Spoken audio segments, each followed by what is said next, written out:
Merci d'être encore là, un samedi après-midi aussi nombreux, alors qu'il fait si beau dehors. Ça fonctionne? Vous m'entendez? Tout va bien? Bien. Je vais parler de la formation des professeurs.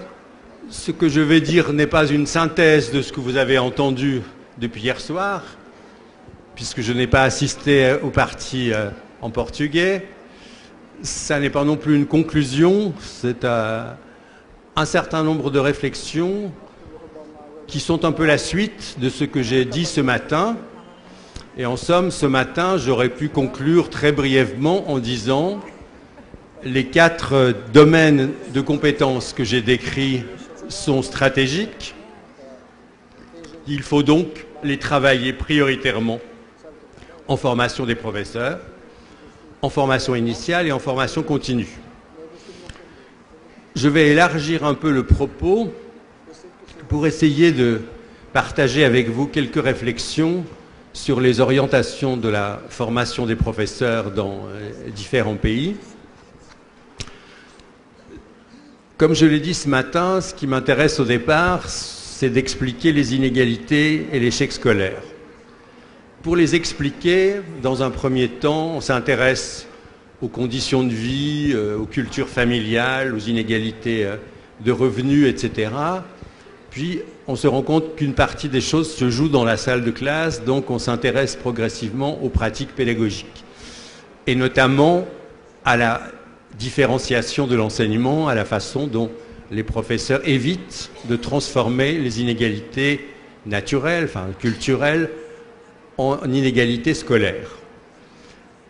L'étape suivante dans mon cursus, c'est de se dire, mais alors, comment former les professeurs à une pédagogie différenciée? Et c'est évident qu'on ne peut pas dissocier cet enjeu de l'ensemble des autres aspects de la formation des professeurs. Une formation, surtout la formation initiale, doit former un tout.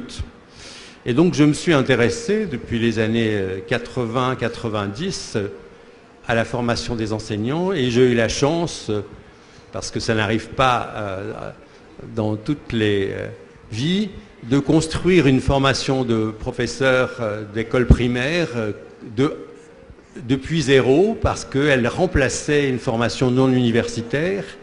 Et donc j'ai eu la chance de pouvoir mettre un certain nombre de mes idées et d'idées des collègues en pratique avec une certaine cohérence.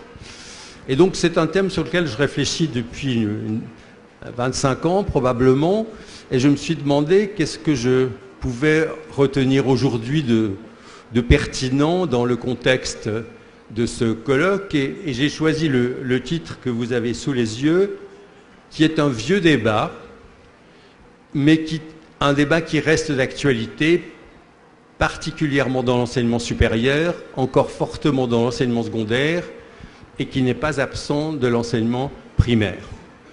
La question est de savoir, en somme, si je la pose de façon schématique, est-ce qu'il suffit de maîtriser les savoirs qui sont dans les programmes pour être capable de les faire assimiler par les élèves? Et beaucoup de gens pensent que oui. Et beaucoup d'enseignants pensent encore que oui. En particulier, tous les professeurs, ou presque tous les professeurs d'université, qui pensent qu'il suffit d'être un bon chercheur et d'être maître des disciplines qu'ils enseignent pour être capable de transmettre ces savoirs. Et si vous avez fréquenté l'université, comme c'est le cas sans doute de la plupart d'entre vous, vous savez bien que c'est faux. Qu'un très bon chercheur ne fait pas ipso facto un bon professeur. Que transmettre est un autre métier que produire des savoirs. Et une bonne partie des professeurs de l'enseignement secondaire sont aussi dans cette illusion. Pour moi, c'est une illusion qu'il suffit d'être maître de sa discipline pour être capable de la partager avec des élèves. Et c'est en somme cette vieille idée qui doit être encore et encore combattue, et je vais essayer de faire le point sur cette question. Et donc a émergé du côté des sciences de l'éducation une distinction qu'on doit notamment à une chercheuse française, Marguerite Altay, qui est une distinction très élémentaire, mais fondamental en même temps, distinguant les savoirs à enseigner, ceux qui correspondent au programme, aux objectifs de l'éducation, et les savoirs pour enseigner, ceux qui permettent d'aménager des situations didactiques et de gérer les processus d'apprentissage. Et donc, c'est un métier particulier où, en somme, il y a deux genres de savoirs qui coexistent, ceux à transmettre et ceux qui permettent de transmettre. Transmettre au sens large du mot de la transmission intergénérationnelle. Et quand on a deux sphères de savoir constituées, le risque est que l'une écrase l'autre. L'une, d'une certaine manière, prenne toute la place, soit la plus importante, et évidemment, vous vous doutez bien de laquelle.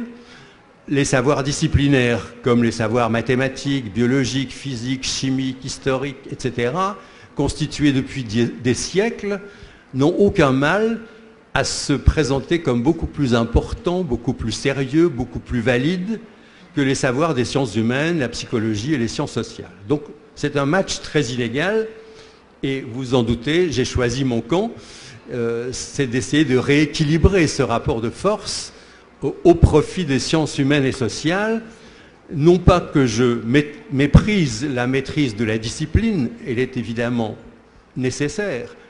On ne peut pas enseigner des choses qu'on ne connaît pas, ou on les enseignera de manière très sommaire. Il fut un temps dans l'histoire de l'école, notamment de l'école primaire, où les professeurs avaient peut-être une journée ou une semaine d'avance sur leurs élèves. Et il y a une partie du monde où c'est encore comme ça. Les professeurs lisent le manuel et ils en savent à peine plus que les élèves. Ça ne peut pas être une condition favorable aux apprentissages. Donc, il est très important que les professeurs maîtrisent leur discipline, mais ça n'est qu'une condition nécessaire. Et je vais m'intéresser à la condition complémentaire, qu'ils maîtrisent les compétences nécessaires pour faire apprendre. C'était le thème de ce matin. J'en ai déjà inventorié quelques-unes. Je ne vais pas continuer cet inventaire, mais poser le problème autrement du rapport des compétences et des connaissances dans le métier d'enseignant. Aujourd'hui, on insiste plus qu'on ne l'a jamais fait dans l'histoire de la formation des professeurs sur les compétences qu'ils doivent avoir. On construit des référentiels, on évalue ces compétences, on les prend au sérieux. Parfois, ces référentiels sont discutables, mais l'intention est tout à fait louable, à condition de ne pas suggérer qu'enseigner est un métier purement pratique, où il faudrait être à l'aise dans sa classe, avoir de bonnes relations, gérer habilement une dynamique de groupe, intervenir sur les moments d'agitation ou de contestation, expliquer habilement aux parents qu'on fait un travail magnifique. Bien sûr, tout ça est important, tout ça est nécessaire, mais il me semble très important de ne pas réduire la compétence des enseignants à des savoir-faire, à des habiletés, et de considérer qu'en particulier, si l'on souhaite qu'ils produisent, ils engendrent des apprentissages, faire la part de connaissances qui sont de divers types. Les connaissances à enseigner qui viennent de la recherche ou d'une pratique sociale comme le droit, par exemple, et les connaissances pour enseigner qui sont d'origine multiple. Une partie d'entre elles sont des connaissances basées sur l'expérience des personnes non formalisées, non communiquées. Vous avez compris qu'à un certain moment, pour remobiliser un élève ou pour neutraliser un élève qui dérange constamment, il faut s'y prendre d'une certaine façon, qu'il ne faut pas entrer dans une escalade. Bon, ça n'est pas forcément écrit dans les livres, ça n'est pas forcément attesté par la recherche, mais ça marche. Donc à un extrême, il y a des savoirs de ce type que vous avez construits tout seul et à la limite que vous ne partagez avec personne. Et à l'autre extrême, il y a des savoirs issus de la recherche sur les processus d'enseignement à l'apprentissage, des recherches menées par des psychologues, des didacticiens, des pédagogues, des sociologues. Et entre les deux, il y a ce qu'on peut appeler des savoirs experts partagés dans la profession. Genre de savoir qu'on peut toujours discuter, de type pendant les premiers mois d'une année scolaire, il ne faut rien laisser passer, il faut être très exigeant, il ne faut pas se laisser faire, il faut dans le fond prendre le pouvoir sur les élèves et si on y arrive, alors on pourra se détendre et être un peu plus permissif, ouvrir la négociation. Mais si on commence tout de suite, c'est fini. Et ça va jusqu'à des théories presque amusantes, mais qu'on peut prendre au sérieux, qui répondent à la question, faut-il entrer dans la classe avant les élèves ou après? Faut-il qu'il reste debout? Faut-il qu'il salue le professeur ou chacun s'installe-t-il dans un aimable désordre à sa place? Eh bien, il y a des tas de connaissances qui ne sont pas basées sur la recherche, mais qui sont transmises à l'intérieur du corps enseignant. Elles sont parfois efficaces, parfois moins, parfois efficaces dans certaines conditions et pas dans toutes. Et donc, les savoirs pour enseigner, je ne voudrais pas les réduire aux savoirs savants issus des sciences humaines. Heureusement que les enseignants ont construit des savoirs d'expérience et des savoirs experts, parce que s'ils avaient dû attendre la psychologie et les sciences sociales pour enseigner, l'école commencerait peut-être aujourd'hui, ou il y a 30 ans. Et donc, il est tout à fait important de considérer qu'une partie des savoirs pour enseigner ne relève pas des savoirs savants des sciences humaines et de la psychologie, même si, progressivement, une partie des travaux scientifiques étayent, donnent des arguments aux savoirs d'expérience et aux savoirs experts, et parfois les complètent, parfois les contredisent ou les nuancent. Et donc je plaiderais plutôt pour un métissage, pour un mariage de ces différents savoirs, plutôt que pour une opposition. Et je dis cela parce qu'on constate assez souvent en formation des enseignants que les étudiants qui vont dans les écoles entendent dans les écoles le discours suivant: tout ce qu'on t'a dit à l'université, c'est bien joli, mais c'est inutile. Oublie-le et fais comme nous. Et donc ce déni mutuel, les universitaires décriant le savoir des praticiens et les praticiens faisant de même, n'est pas une bonne chose. Aujourd'hui, il faut probablement aller vers des alliances et, d'une certaine manière, sortir d'une concurrence, voire d'un conflit, pour aller vers une construction commune et donc aussi une connaissance commune, une interaction. Je ferme cette parenthèse, mais c'est très important. Les rapports entre la profession et les formateurs d'enseignants ne sont pas les plus favorables à une coopération dans la plupart des pays. Donc il y a à faire sur les dispositifs, sur l'alternance, sur la conception des stages, sur la formation des gens qui accueillent des stagiaires. C'est un chapitre très important, mais je ne vais pas l'aborder aujourd'hui, pas parce qu'il n'est pas important, mais parce qu'on ne peut pas tout dire à la fois. Et donc je vais me concentrer sur une problématique qui est celle de la liste des savoirs, et notamment des savoirs savants, des savoirs pour enseigner, qui sont issus en particulier des sciences humaines, y compris la didactique des disciplines dont je vais parler. Et en somme, on est dans une situation historique où une partie des chercheurs, des formateurs et probablement des enseignants, notamment des enseignants innovateurs, savent bien que ça ne suffit pas de maîtriser le programme pour enseigner. Mais ils sont dans la même école, souvent en face de collègues qui pensent le contraire et qui disent, dans le fond, si je sais bien les mathématiques, eh bien je saurais expliquer les concepts et les théorèmes, et ça suffit. Je ne vais pas aller en formation, je ne vais pas lire des livres de psychologie ou de didactique. Le bon sens plus la connaissance savante, ça suffit. Et à l'université, c'est particulièrement caricatural, puisque dans beaucoup d'universités du monde encore, on peut devenir professeur sans avoir aucune qualité pédagogique attestée, aucune formation pédagogique. C'est juste l'excellence académique qui vous permet d'accéder à ce poste. Et dans l'enseignement secondaire, dans beaucoup de pays encore, la formation pédagogique et didactique est très légère. La formation globale d'un enseignant du secondaire, dans beaucoup de pays du monde, c'est ce qu'on appelle en français un pâté de cheval et d'alouette. Un énorme cheval a une toute petite alouette, c'est-à-dire 3/4 ou 9/10 de la formation sur les savoirs à enseigner, les savoirs disciplinaires, et 1/10 ou 1/4, dans le meilleur des cas, sur la pédagogie et la didactique. Ça, c'est l'état des lieux. À l'école primaire, c'est un peu plus équilibré, parce que la multiplicité des disciplines qu'un professeur de l'école primaire doit enseigner fait qu'il ne peut pas être un spécialiste de tout. Et que d'une certaine manière, l'identité d'un professeur de l'école primaire, c'est plutôt le développement et l'entièreté de l'enfant plutôt que l'addition d'un certain nombre de disciplines. Et les professeurs du primaire qui rêvent d'être comme ceux du secondaire sont très malheureux.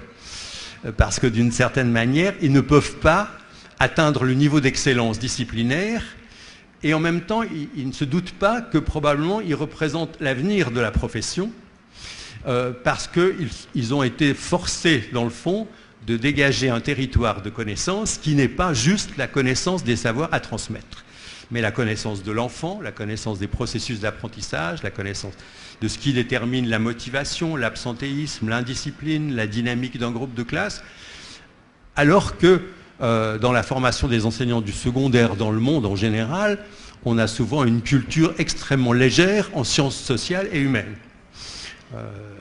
On peut tout à fait rencontrer un enseignant secondaire tout à fait considéré, normal, bien noté, bien évalué, qui n'a jamais ouvert un livre de sociologie de l'éducation, ni même un livre de psychologie, et qui considère que ça n'est pas nécessaire. Donc ce combat, il n'est pas fini, et dans beaucoup de pays, il a repris beaucoup de vigueur à cause du mouvement qu'on a appelé des antipédagogues. C'est-à-dire d'intellectuels de gauche ou de droite, suivant les cas, qui ont dit la pédagogie, ça ne sert à rien, ne compliquez pas les choses, il faut que le maître soit savant et ait de l'autorité, remettons le savoir au centre, après des années où on a mis l'enfant au centre, c'est une dérive, c'est une erreur, c'est une impasse, revenons à l'essentiel, les savoirs, un maître qui sait et un maître qui a de l'autorité. C'est d'une naïveté incroyable, je dirais même d'une stupidité sans limite, parce que la pédagogie ne tourne pas le dos au savoir, c'est une ruse pour faire acquérir les savoirs à des enfants qui n'apprennent pas tout seuls. Mais on a aujourd'hui un paysage idéologique très contrasté, assez conflictuel, en tout cas en Europe, qui ne facilite pas la légitimation des savoirs pour enseigner. On est plutôt dans une phase de retour au gros bon sens et à la domination sans partage des savoirs disciplinaires. Et donc, pour essayer d'équilibrer cette chose-là, il ne suffit pas de dire mais il faut tenir compte de savoirs différents, de savoirs pour enseigner, il faut dire lesquels. Et il faut montrer que ces savoirs pour enseigner sont aussi sérieux, aussi fondés que les mathématiques, la biologie ou n'importe quelle discipline enseignée à l'école. Le consensus est-il impossible? Eh bien, on peut l'envisager parce que, évidemment, se jouent là des identités professionnelles, des territoires d'influence. Aujourd'hui, dans presque tous les pays du monde, et j'imagine que c'est vrai au Brésil, quels sont les universitaires, par exemple, qui pèsent le plus dans l'enseignement des mathématiques ou de la chimie à l'école secondaire? Ce sont les professeurs universitaires de mathématiques et de chimie. Ce ne sont pas les psychologues, les sociologues, les gens de sciences de l'éducation, qu'on n'écoute pas beaucoup. Ce sont les gens qui sont les garants du cœur de la discipline, la version secondaire étant considérée comme une vulgarisation de la discipline universitaire. Et les gardiens du temple, ce sont les experts de la discipline, ce ne sont pas les experts des processus d'apprentissage. Et d'une certaine manière, l'entrée du Mindlab et l'entrée de ce colloque est tout à fait décalée par rapport aux représentations communes de la plupart des universitaires, qui sont tout à fait intéressés par l'école parce que c'est un territoire de lobbying et qu'il suffit par exemple qu'une réforme de l'enseignement des mathématiques ou du portugais choque les professeurs des disciplines correspondantes pour qu'aussitôt vous trouviez dans la presse, au Parlement, des interventions pour dire l'école s'égare, ce ministre ne sait pas ce qu'il fait, revenons à l'essentiel, revenons au contenu, le reste n'a pas beaucoup d'importance. Donc ce combat, je ne le dramatise pas, il est aujourd'hui extrêmement vif et chacun peut et doit probablement prendre parti, et c'est une des tâches des enseignants qui en sont convaincus, s'ils le sont, d'expliquer aux parents, aux politiciens, aux médias, qu'enseigner, ça n'est pas juste savoir, et puis avoir un peu de bon sens pour transmettre ce savoir, que c'est quelque chose d'aussi complexe que le soin médical, qui suppose des connaissances aussi pointues, aussi précises, mais qui ne portent pas sur ce qu'on transmet, mais sur comment les élèves apprennent et comment il faut organiser la classe et les activités pour qu'ils apprennent. Alors, quels sont les savoirs en jeu? On peut en faire une liste assez simple. Dire les sciences sociales et humaines, j'en ai déjà parlé, et paradoxalement, je veux dire qu'elles ne sont pas forcément à enseigner telles quelles. Une formation des enseignants qui donne un cours de psychologie cognitive, un cours de psychologie du développement, un cours de sociologie de l'éducation, un cours d'anthropologie culturelle, eh bien c'est pas mal, parce que ça n'existe pas dans tous les cursus, mais dans le fond, ça ne fait pas un pas vers la pratique des enseignants. Ça leur propose des savoirs issus de la recherche, à eux de les adapter, à eux de faire tout le chemin. Je vais plaider plutôt pour une présence des sciences sociales et humaines pour comprendre des objets complexes comme l'échec scolaire, comme les relations avec les familles, comme le traitement des différences. Autrement dit, une contribution pluridisciplinaire de la psychologie et des sciences sociales et humaines autour d'objets complexes. Et ces objets complexes, je vais en distinguer de deux types.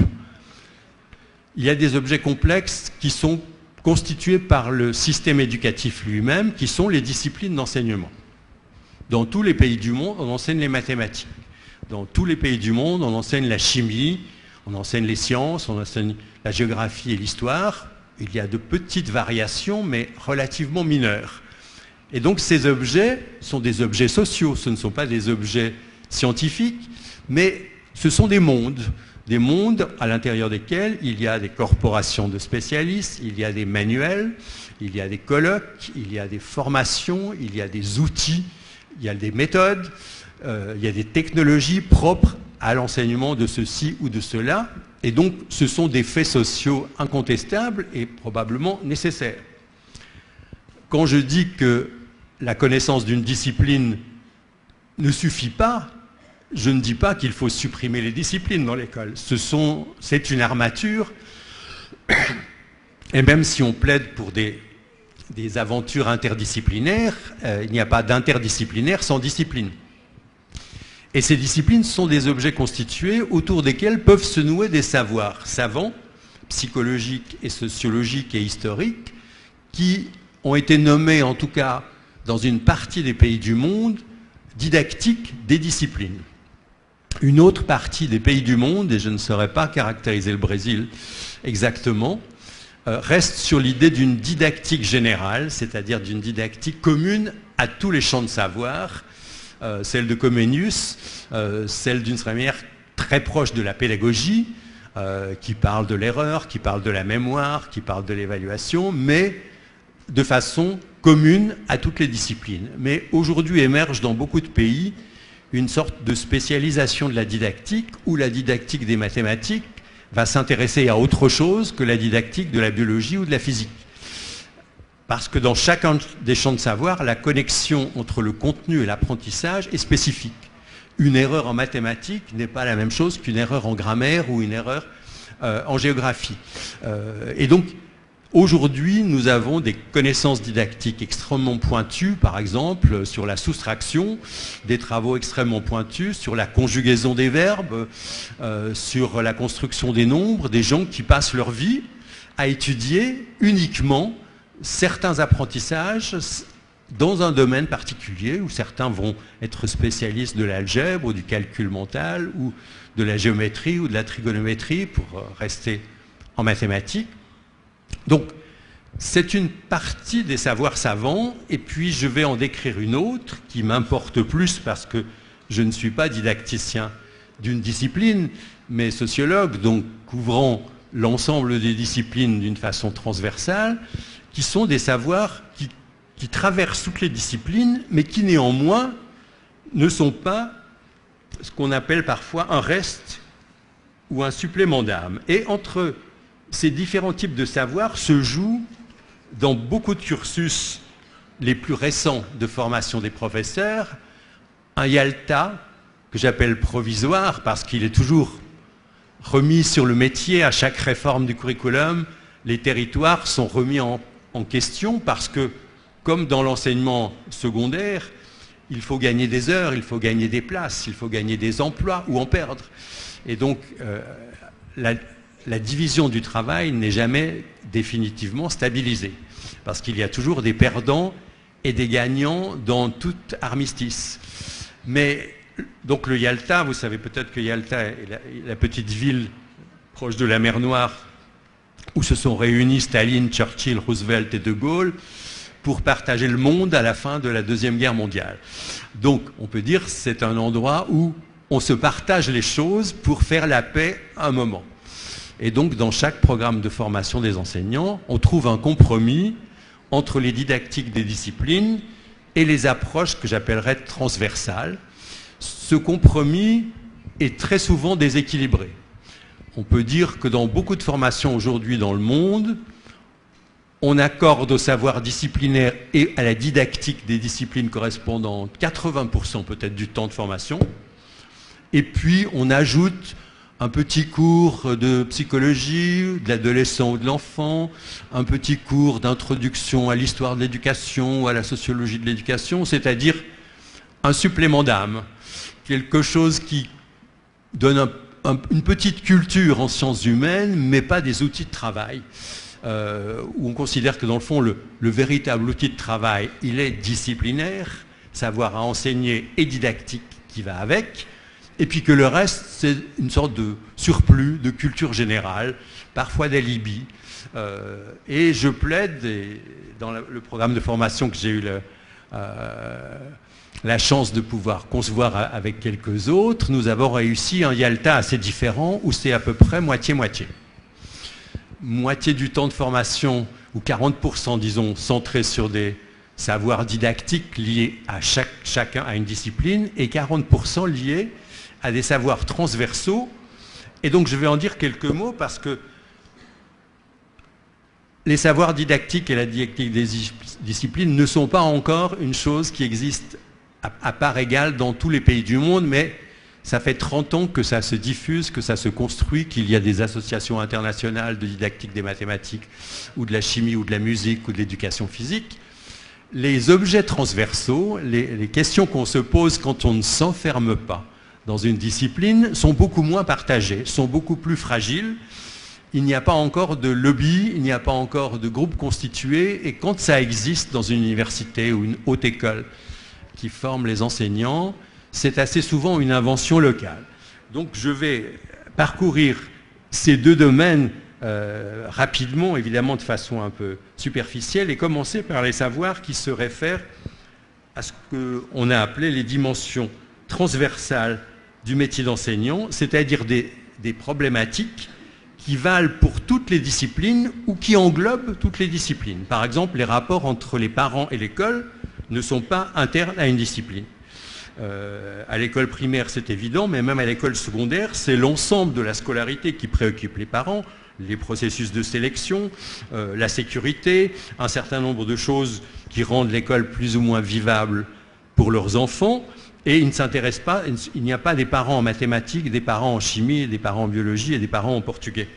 Ce sont des parents qui s'intéressent à l'ensemble des facettes, et donc on ne peut pas penser les rapports entre les parents et l'école discipline par discipline.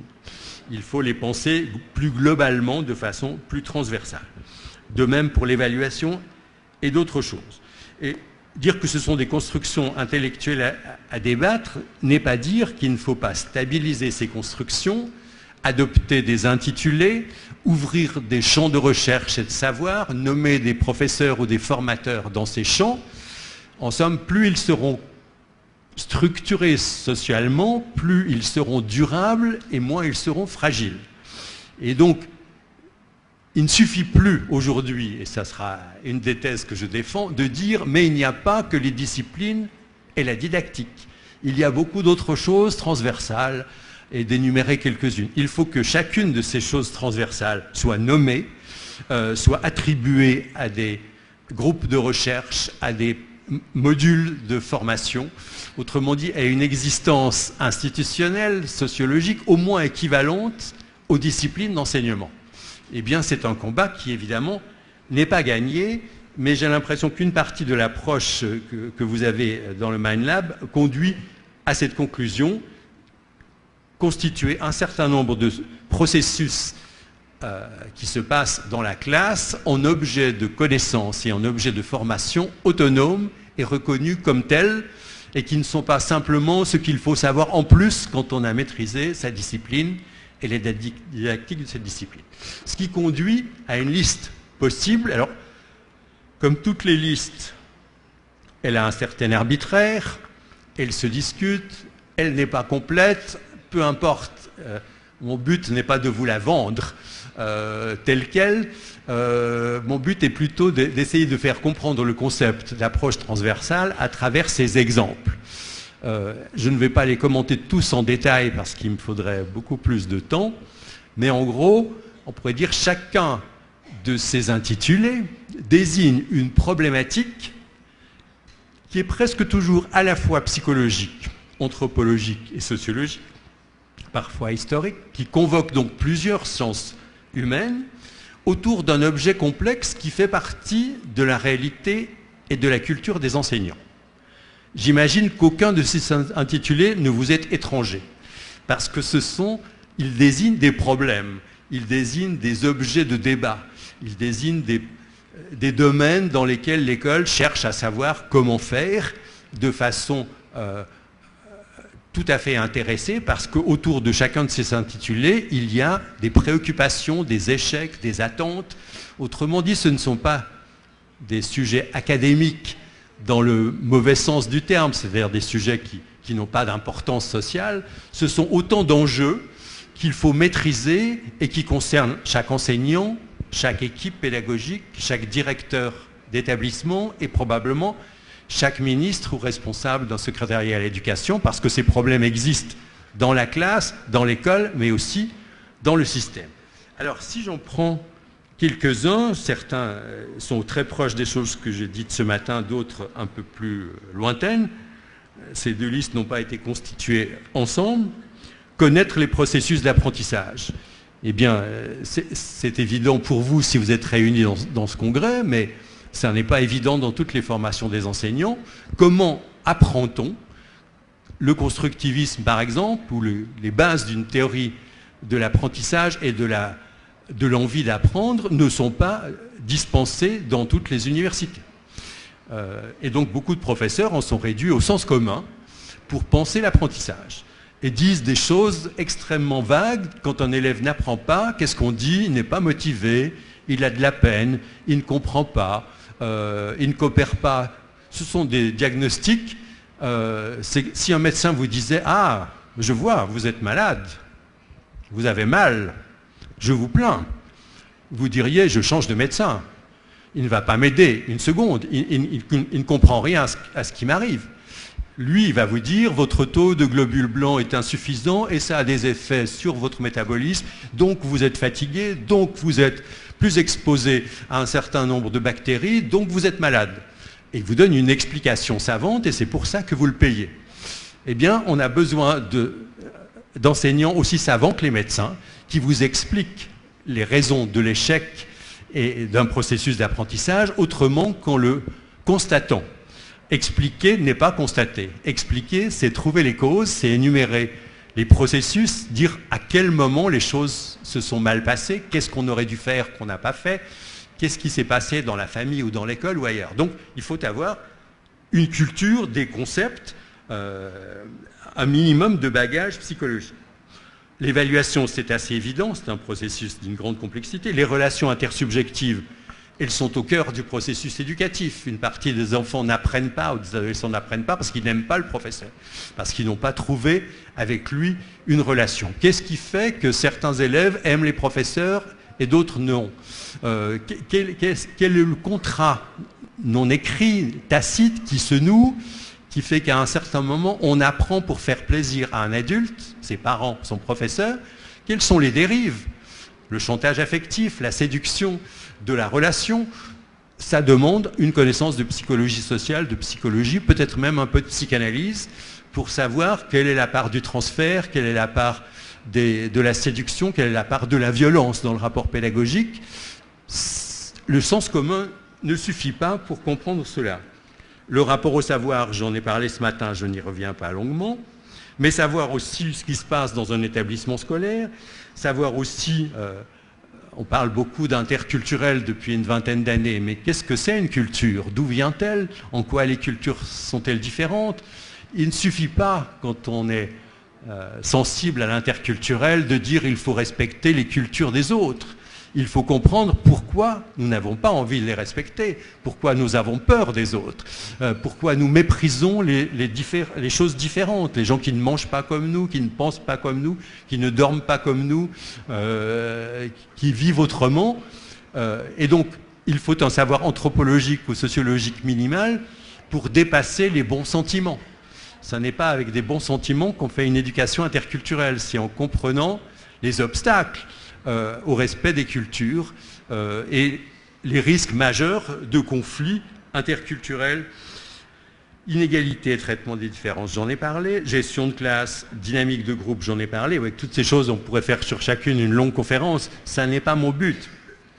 Deuxième partie de la liste, tout le domaine des sanctions, donc de la déviance scolaire. Pourquoi un enfant ne respecte-t-il pas les règles ? Pourquoi prend-il le risque de la punition? Quel est son rapport à l'institution, à la communauté? Quelle loyauté peut-on attendre d'un élève de 6 ans ou de 15 ans? Bon, il y a des travaux là-dessus. On sait par exemple que l'égocentrisme enfantin disparaît progressivement et que le souci des autres, chez un enfant de 6-7 ans, c'est très abstrait. Et la construction de la règle et du contrat social a un certain nombre de conditions psychologiques, sociologiques. Il ne suffit pas de le souhaiter. Il faut savoir comment fonctionne, d'une certaine manière, l'adhésion à un collectif, le respect des règles communes, le respect de l'autorité. Comment fonctionne l'autorité? Eh bien, les enseignants qui n'ont pas d'autorité aimeraient bien le savoir. Alors, il est sûr, parce que cet exemple est magnifique, qu'une théorie de l'autorité ne vous en donne pas automatiquement. Ça serait très bien, mais je veux dire, il ne suffit pas de lire un livre sur l'autorité pour en avoir, vous le savez bien. Mais ça ne peut pas nuire. Ça permet de comprendre en tout cas pourquoi on n'a pas d'autorité. Ça ne dit pas encore qu'est-ce qu'il faut faire, ça ne fait pas de miracle, mais un professeur qui est en conflit avec toute sa classe, qui va avec angoisse enseigner parce qu'il pense que ça va mal se passer, a besoin de connaissances pour mettre ces choses à distance, pour ne pas les vivre uniquement dans le registre émotionnel, dans le registre de l'agressivité, parce que si les élèves ne vous aiment pas, vous ne les aimez pas, et vous entrez dans une sorte d'escalade de la violence, de la contestation, du déni mutuel. Donc comprendre ces processus, ne pas répondre dans une spirale de l'escalade, déplacer, recadrer, toutes ces choses font partie de savoirs psychosociologiques qu'on enseigne aussi dans les entreprises, qu'on enseigne dans la résolution des conflits. Pourquoi les professeurs en seraient-ils privés, alors qu'une partie du métier d'enseignant, c'est de gérer des conflits ouverts ou des conflits larvés. Dans tous les cas, avoir un minimum de culture psychosociologique ne peut pas nuire, etc. Les problèmes de sélection, d'orientation sont très importants, le problème de l'entrée dans l'école, le problème de la socialisation par l'école, du curriculum caché par exemple, de tout ce qu'on apprend à l'école sans que ça ait été enseigné, de ce qu'on apprend à l'école par la simple coexistence, par l'expérience. Par exemple, à l'école, on apprend à être patient, parce qu'on n'est pas tout seul, et parce que d'une certaine manière, le message que vous recevez, c'est « attends ton tour ». Et donc on apprend une forme d'indifférence aussi, on apprend une forme de promiscuité. Il n'y a pas d'endroit où il y a une telle concentration de personnes sur un si petit espace. Eh bien, être sensible au curriculum caché, ça demande un minimum de formation sociologique ou anthropologique. Alors, je ne vais pas développer ces exemples, ça n'est pas mon but. C'est plutôt de souligner l'intérêt qu'il y aurait, quand on s'intéresse à la formation des professeurs, à faire exister toutes ces facettes du métier qui souvent n'ont pas de nom, n'ont pas de statut, et donc d'une certaine manière ne sont pas des objets de réflexion, des objets de formation, des objets d'évaluation dans la formation des professeurs. Et c'est très important parce que ces dimensions correspondent à une partie des choses cachées dans le métier d'enseignant, des choses dont on ne parle jamais. Dans le métier d'enseignant, il y a des moments où on s'ennuie. Il y a des rapports de pouvoir. il y a des rapports de séduction, sexués ou non sexués. En avez-vous jamais entendu parler durant votre formation de professeur? Ce sont des choses fondamentales qui relèvent de la psychanalyse aussi bien que des sciences sociales. Et plus on en sait, moins on va être prisonnier de ses affects, de ses partis pris. Un professeur débutant peut se trouver dans des histoires complètement folles avec des parents ou avec des élèves parce qu'il ne comprend pas ce qui lui arrive. Ça peut être une histoire d'amour ou une histoire de haine, ça peut être des histoires dramatiques ou des histoires heureuses, mais ce ne sont pas des histoires professionnelles. Un professionnel doit maîtriser toutes ces choses, il n'est pas dans l'émotion, il n'est pas dans les sentiments, il est là pour faire apprendre, ni plus ni moins. Et donc, s'il y a de l'affect pour faire apprendre, c'est un affect au service d'un objectif qui n'est pas une fin en soi. Eh bien, maîtriser toutes les dérives de l'affectivité et de l'émotion dans le travail d'enseignant, ça n'est pas simple. On a des rapports extrêmement différents aux enfants, parfois extrêmement positifs et parfois qui confinent à l'agressivité, voire à la haine. Savoir que, par exemple, on ne peut pas aimer tous les enfants, que c'est faux, que c'est impossible, qu'il y a des enfants antipathiques, qu'il y a des enfants qu'on ne voudrait pas voir, ni avoir dans sa classe, admettre cela. Et être capable, néanmoins, de les accueillir et de les faire apprendre, c'est ça le professionnalisme. Parce que dans un métier de l'humain, on ne travaille pas qu'avec des gens qu'on aime. Mais en même temps, il y a des sentiments de répulsion ou de mépris ou de peur, parfois, qui sont bien là. Ne pas les reconnaître, c'est en devenir l'esclave. Et donc, toute cette culture en sciences humaines, de la psychologie, de la psychanalyse aux sciences sociales, doit devenir un outil de travail pour maîtriser la complexité du monde scolaire dans la classe, mais aussi, de plus en plus souvent, au-delà. Combien d'enseignants renoncent à travailler en équipe parce qu'ils ne maîtrisent pas les processus psychosociaux d'une équipe pédagogique? Parce que le mot et l'idée de pouvoir leur fait peur, parce qu'ils préfèrent être tout seuls qu'affronter l'autre, argumenter et se plier à des décisions collectives. Les enseignants dans le monde sont des individualistes en partie par manque d'outils pour fonctionner dans une action collective. Donc ils se retirent sur leur tente, dans leur classe, parce qu'ils ne savent pas affronter la différence et trouver des compromis avec les collègues. Et vous avez sûrement autour de vous des gens blessés, parce que dans le fond, ils n'ont pas été heureux, on ne les a pas entendus, ils n'ont pas eu l'influence, on leur a imposé des décisions et qui disent « je ne me risquerai plus jamais à discuter avec des collègues, je fais ce que je veux tout seul et je suis tranquille ». Mais derrière cette apparente tranquillité, il y a en réalité une peur considérable de l'interaction et de la codécision. Ce sont des choses qu'on peut analyser si on a des outils et une culture en sciences humaines minimum. Ça ne veut pas dire qu'il faut faire un doctorat en psychologie, un autre en sociologie et un autre en anthropologie. Ça veut dire qu'il faut avoir des notions dans ces différents domaines. Et puis, je tourne la page vers une autre partie, ce qu'on peut appeler les savoirs didactiques. Là aussi, pendant longtemps, un savoir didactique se limitait à une méthodologie d'enseignement de la discipline. Comment enseigner la lecture, comment enseigner le calcul mental, comment enseigner la résolution d'une équation, quelles sont les méthodes qui marchent. Et ça reste évidemment pertinent et nécessaire. Mais on peut aujourd'hui se dire que la didactique d'une discipline devrait traiter d'un nombre considérable d'autres questions, et j'en donne un certain nombre d'exemples, que je ne vais pas illustrer chaque fois par manque de temps, mais par exemple, connaissance des enjeux culturels de la discipline. Par exemple, l'histoire. Quel est le rôle de l'histoire dans l'éducation? Est-ce que c'est une science sociale comme une autre, ou est-ce que c'est une façon de cimenter l'union nationale, de donner une histoire, un roman, dit-on parfois, national, qui montre à quel point le Brésil est un pays magnifique, alors que les Argentins enseignent l'histoire autrement, parce que c'est une histoire magnifique, beaucoup plus magnifique que celle du Brésil. Et en Colombie, on enseignera une autre histoire, et évidemment en Europe encore une autre. Et l'analyse des contenus et des valeurs que l'histoire partage montre qu'elle est extrêmement liée à l'identité nationale, au sentiment national, à des systèmes de valeurs et à se donner raison. Et même, la géographie, c'est du même ordre. La géographie n'est pas une science neutre. Et on le sait très bien, puisque on a pu remarquer à un certain moment que dans les planisphères, c'était toujours l'Europe qui était au centre du monde.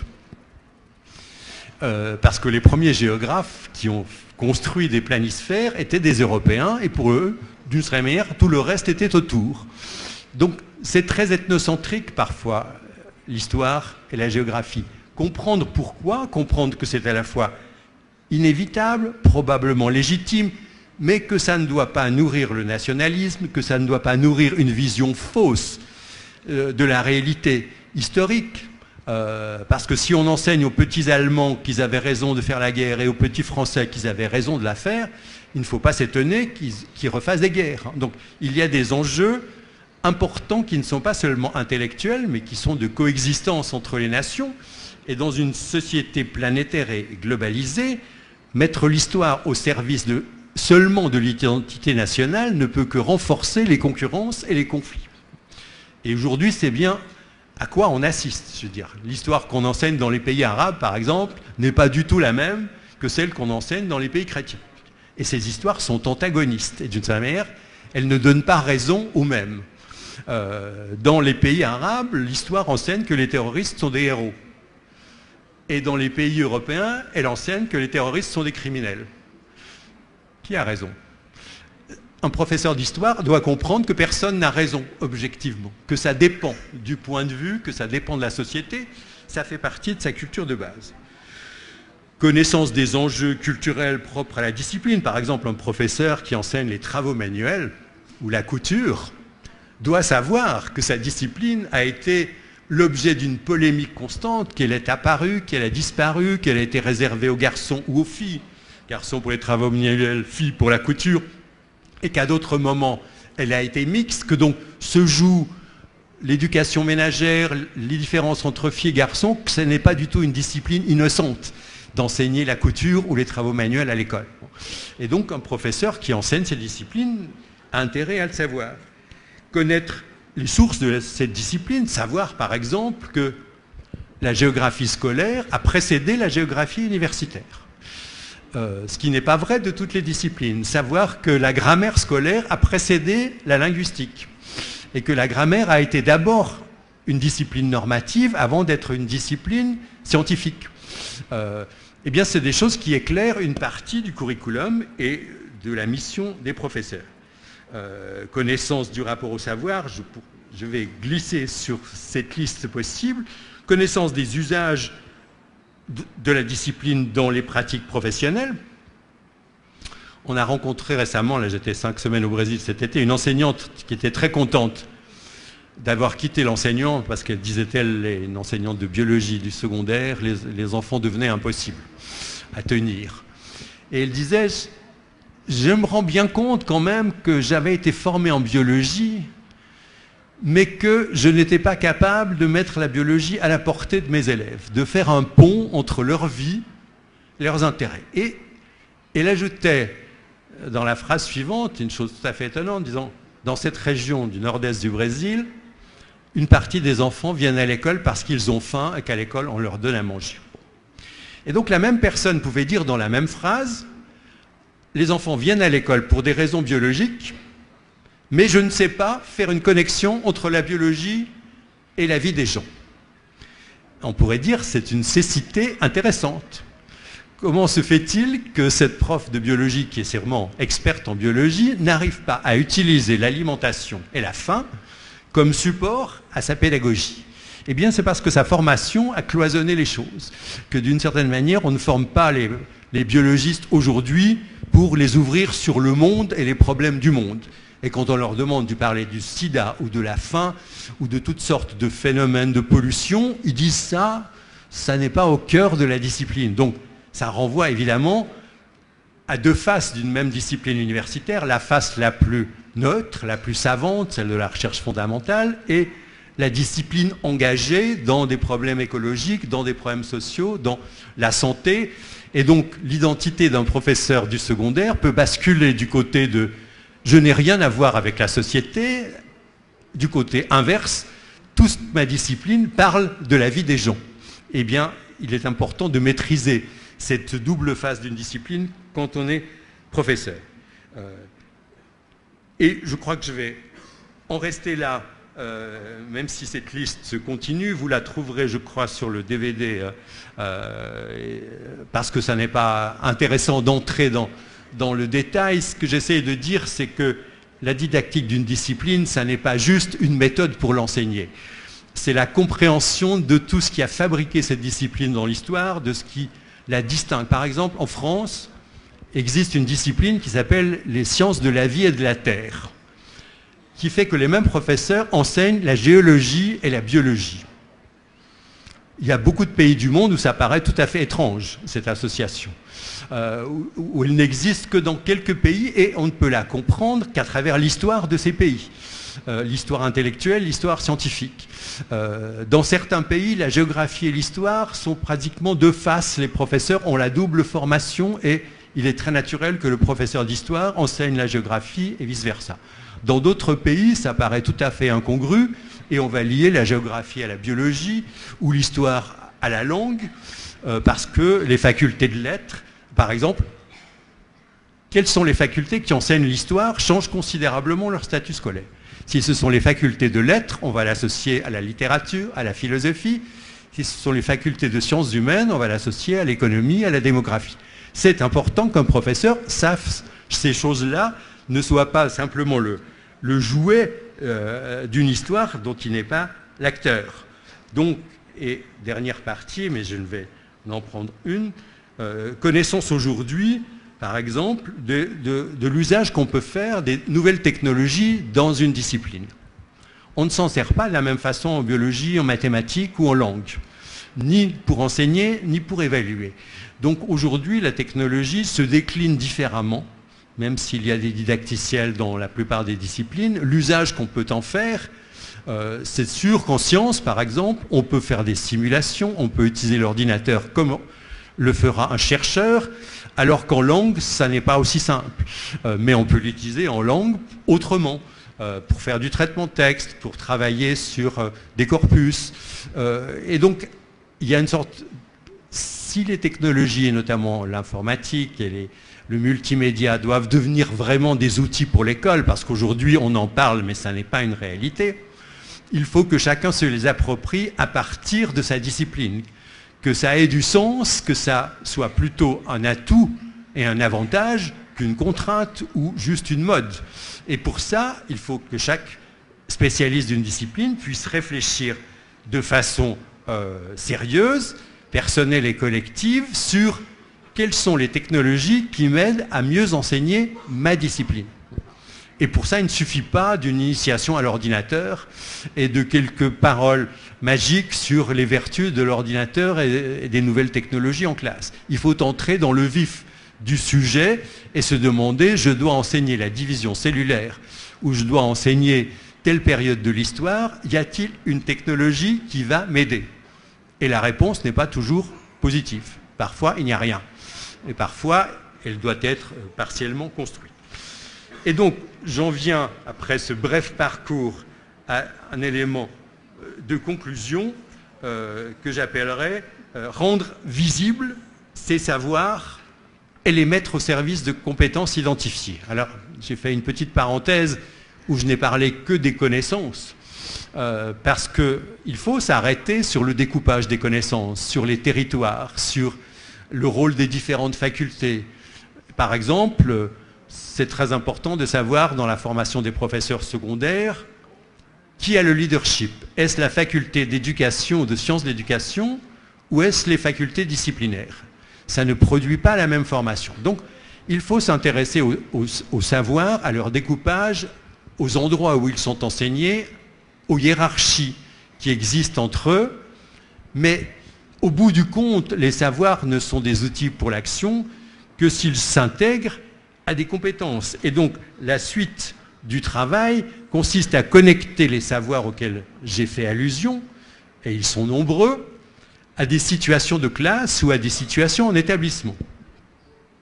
La didactique des mathématiques, elle va être utilisée dans des situations d'interaction avec les élèves en mathématiques, alors que la connaissance du mensonge chez l'enfant ne va pas être utilisée dans une discipline particulière, mais pour trouver une solution face à un élève qui vous ment constamment et qui se moque de vous parce que d'une certaine manière, vous savez qu'il vous ment, mais il vous ment quand même, et ça perturbe complètement la relation. Ça n'est pas le même savoir, mais dans tous les cas, ça doit devenir un savoir pratique. Ce qui veut dire que ces connaissances doivent être enseignées de façon aussi contextualisée que possible, à travers des exemples, dans les stages, et donc pas au niveau des théories générales et des concepts, mais au niveau de ce qu'on pourrait appeler une démarche clinique. Ça, je n'ai pas le temps d'en parler, parce que c'est un autre chapitre sur la formation des enseignants. C'est, est-ce qu'en formation des enseignants, on donne des savoirs et ensuite les gens s'en servent comme ils peuvent, alors que les formateurs ne se préoccupent pas de cet usage, ou au contraire, on part de l'usage, on part des problèmes. Vous savez qu'en médecine, il y a une révolution considérable dans la formation, c'est que dans un certain nombre de pays du monde, on a introduit l'apprentissage par problème. Autrement dit, on cesse d'enseigner la théorie pendant 3 ans, avec des examens très sévères, et on commence tout de suite par des problèmes de santé. Et le premier jour de la première année de médecine, les étudiants se trouvent en groupe de 8 ou 12 devant un problème de santé. Et on leur demande de construire des connaissances et des concepts à partir du singulier, c'est ça la démarche clinique, et pas d'engranger pendant des années des connaissances générales. Eh bien, on aurait intérêt dans la formation des enseignants à ne pas faire l'erreur de la médecine, c'est-à-dire à articuler immédiatement les connaissances issues des sciences humaines à des problèmes concrets, à des histoires d'école, à des choses auxquelles on est vraiment confronté. Les parents se liguent contre vous et demandent que leurs enfants changent de classe ou que vous soyez changés d'école. Que se passe-t-il? Pourquoi en est-on arrivé là? Quel est le rapport entre ces parents, la direction de l'établissement et les enseignants? Comprendre ça, c'est tirer beaucoup de fils intéressants sur les relations famille-école. C'est plus intéressant et plus productif que le contraire, c'est-à-dire développer une théorie générale des relations famille-école aux enseignants de trouver leur application. Donc, je plaide pour une carte des savoirs et j'en ai esquissé quelques contours très rapidement, mais évidemment, ça ne suffit pas. Une fois qu'on a la carte, il faut transformer ça en un curriculum et en dispositif de formation aussi intégré que possible, aussi proche d'une articulation théorie-pratique qui fait que toutes ces choses parlent aux professeurs ou aux futurs professeurs parce qu'ils les rencontrent, parce que ça correspond à des préoccupations de leur vie quotidienne et pas à des sujets de mémoire ou d'études. Et donc aujourd'hui, il est important de construire un curriculum de formation des professeurs qui soit à mi-chemin de problèmes concrets et de champs de recherche.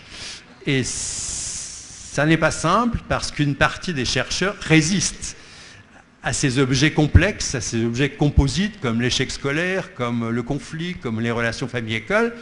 Et donc les enseignants ont un certain rôle à jouer et ils ne jouent pas assez dans la construction du curriculum de formation initiale et encore plus évidemment dans la construction de la formation continue. Et je terminerai là-dessus. Il me semble, pour ce que je comprends de votre pays, c'est-à-dire pas grand-chose, mais néanmoins, que l'un des enjeux majeurs des 20 années qui viennent est de développer une formation continue des professeurs qui aille bien au-delà des grands colloques et des conférences, qui travaille sur le mode des séminaires, de l'interaction, de l'analyse de pratique, de l'analyse de cas, de l'étude de cas. J'ai l'impression que ça manque, que c'est évidemment une question de moyens financiers, mais pas seulement. C'est peut-être aussi une question de conception de la formation continue, de disponibilité à s'engager dans une discussion entre collègues et pas forcément d'écouter un conférencier pendant une journée entière. Et je pense qu'aujourd'hui, vous auriez intérêt non seulement à réfléchir sur la carte, mais à réfléchir sur la façon dont les enseignants en exercice pourraient apporter des objets de réflexion et poser des questions à la formation, l'alimenter, plutôt que de l'ignorer ou plutôt que d'écouter plus ou moins religieusement des conférenciers avec très peu d'interaction. Moi, je viens depuis longtemps dans votre pays et je reste frustré chaque année, et ce n'est pas à cause de la langue, parce qu'on peut régler ce problème, qu'il n'y a jamais d'espace pour discuter longuement à partir de cas concrets, et que c'est une forme de développement professionnel beaucoup plus riche que d'écouter des discours. Et je pense que si vous êtes conscient de cet enjeu, une évolution est possible, qu'elle ressort d'une forme de modernité du développement professionnel dans tous les pays, et que je vous encourage à aller dans cette direction. Fin du message et fin de la conférence. Merci de votre attention.